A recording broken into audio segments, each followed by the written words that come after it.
mo pea ona te whaafo ili vi inga ma te whaaftai le tua, ia tūstai mlo nā lofa mlo nā ngalei, whapena ina molutia lo o tō seifua, ia o seo nei fo i ola vai vai, nei fo i wa umale nei aso ua whapena fo ina whaiwina ngaluenga ma tiu tēne whenga iai, i ole vi inga lava e fo i le tua, e tūstai mlo nā lofa, ia mlo nā ngalelei a te tātou, sa whapena na pui pui eiro o tō seifua, ia ma seo nei ola vai vai. Ia whafo i lea tua li inga ili nei a fiafi. Ta i fia le loto e whawhero i atu. Sua le sunga si o tātou ta ita i au au. Whapea le whalitua ia e mai se fo i le no whaalo. Whaftai lea tua lo whapena na maua pea o nua le soifua lau le. Ia lofa lawa lea tua ma whaafo wina pea ma whaafo i sia le malosi. I le tino ia whaasiri siri la le anganga. Ia wafo i le whianga iai mo tiute. Ia pea na wala wina i le tua. Taina foi le sua le sunga le whailau tusi ma le whalitua, te uloa ma le whalitua le nei fiafi.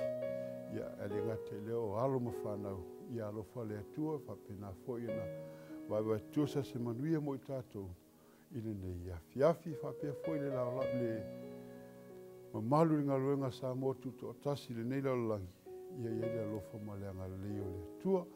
Taiminei ia la asuela whafonga, pese usaunia mo le tātou launga i nei ia fiafi.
And when the words get in the way,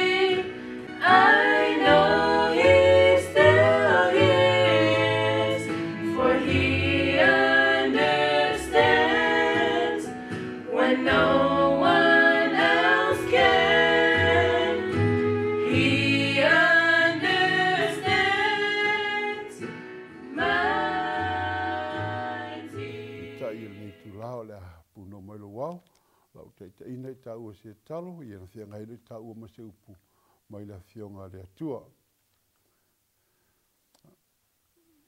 Le atua lo mātou tamā, whaftaili ne ia wanoa, mwhainu mātou tue maua fwele ne ia fiafi, mātou sa ili ia te oilo mātou tamā, mātou fia whai manuia, i o manuia, o le fwela ua fio o tū la ila o auna le mea whainga luenga whataua, ia lofa fisoasoani mai le nei tū la fiafi, whamatata ino la ua fionga moi mātou, ia whapenana tō matawina i pēlo mātou o la o auna a mātou pe nei le nei pāneta le tū mau, maua se whaasili ngā mālosi mātou te au auna i pēr matau tua lau fio a mātou maua le hawa noa.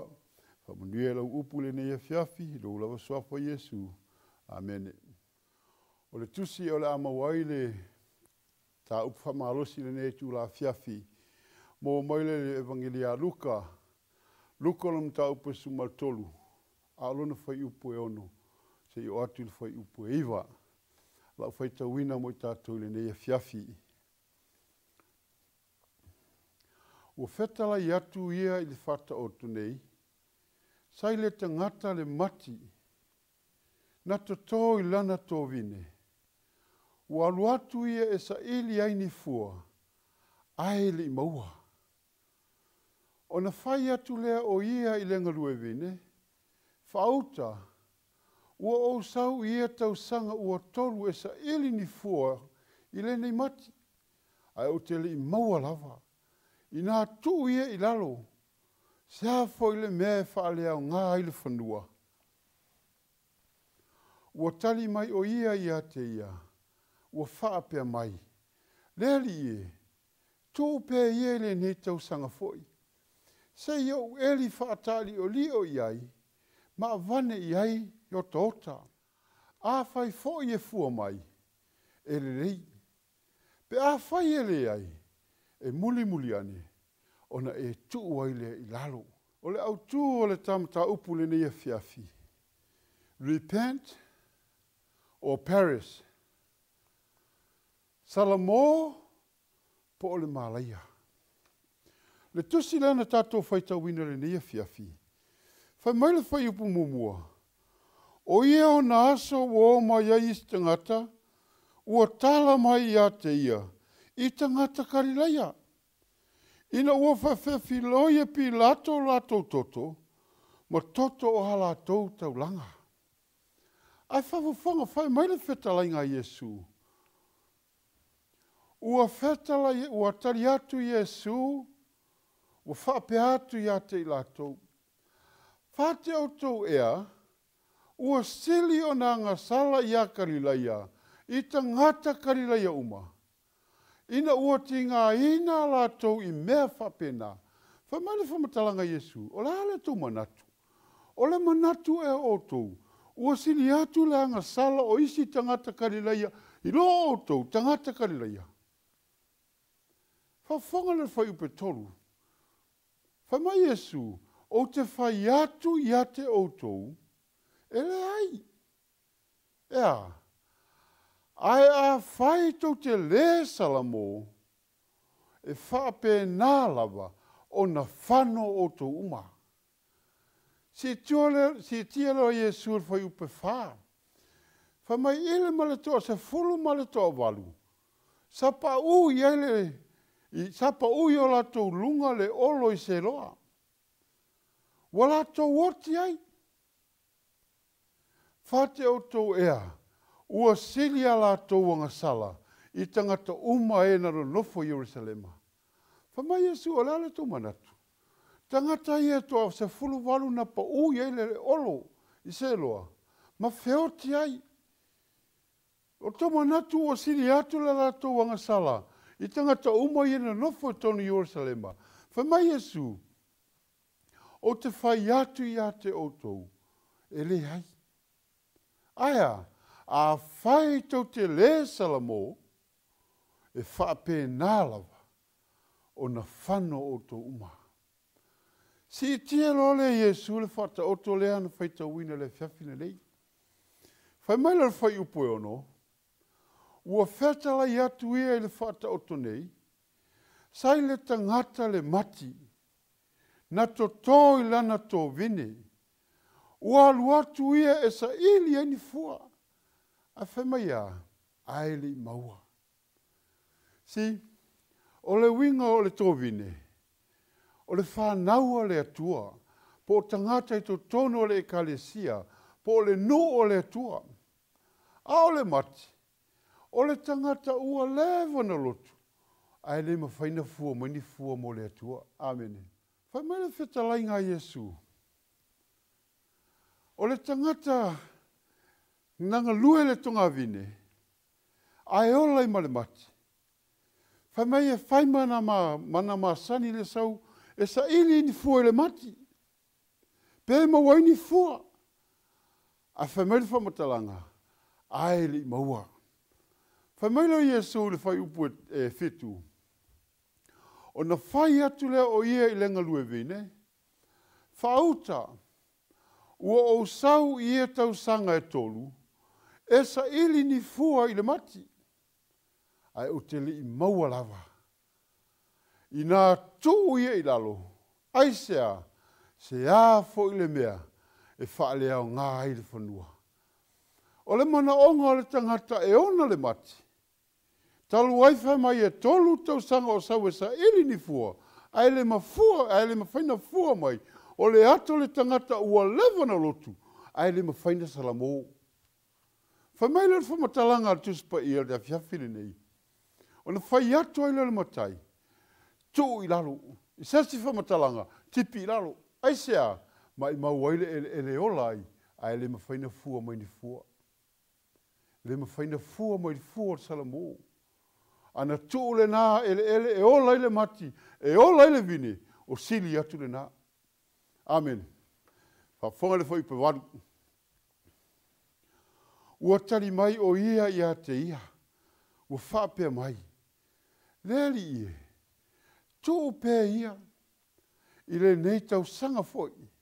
Aisea, se i o eli whaatari o leo iai, ma avane iai ni o taota. A whai foi e fua mai, e le lei. Pe a whai e le ai, e muli ane, ona e tuu ai le lalo.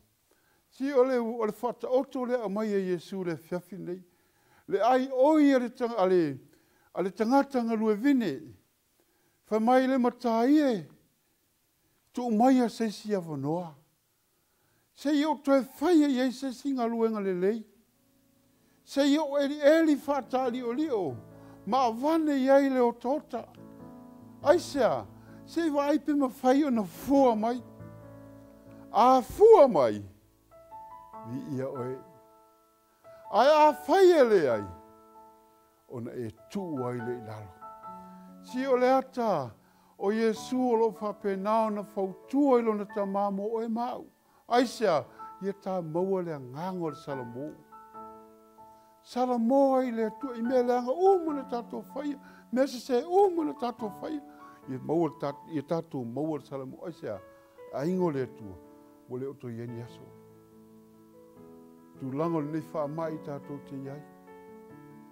Tato te lei lopo le ale taimi. Ho o mai e oti a te tato. A o lo whautua Yesu i lona tamā. Mo oe mo hau le fiafile nei. Aisea, ia ma whai ona tā salamo. Ia o mai le aso tato te whioti ai. A o tato mauti noa. O tato iai le langi ma le ola e whau. Whai mai le autua le tā ma tā upu le nia fiafi. Repent or perish. Salamo po o le māleia. Ia alofa le atua mwhala o te leina o whamuia la whafonga fo i le nia fiafi. Soafo Yesu. Amene. O la puno mai lo wau. La whai wina i tātou se talo. Le atua lo mātou tamā, mātou hole la wafio le nia fiafi. Apenao na umana folofoloina la upu mātou te ole ia te o tamā whala o te leina mo i mātou le nia fiafi. Mātou mawole a ngango le salamo. Fia i pē au ono matau tua o ele le atua. A o mātou maua pē le awanoa. Whamuli mole lo mātou tamā, whamuli ese o mātou taitai a wao, ma le whalitua ma le ainga. Tangata o mala wala ngā luenga le atua. Ia iai lo lofa ma lo lei. Mātou whātaratale pere nā so umone e tofahina mo i mātou. I lou lava suafa Iesu. Amen.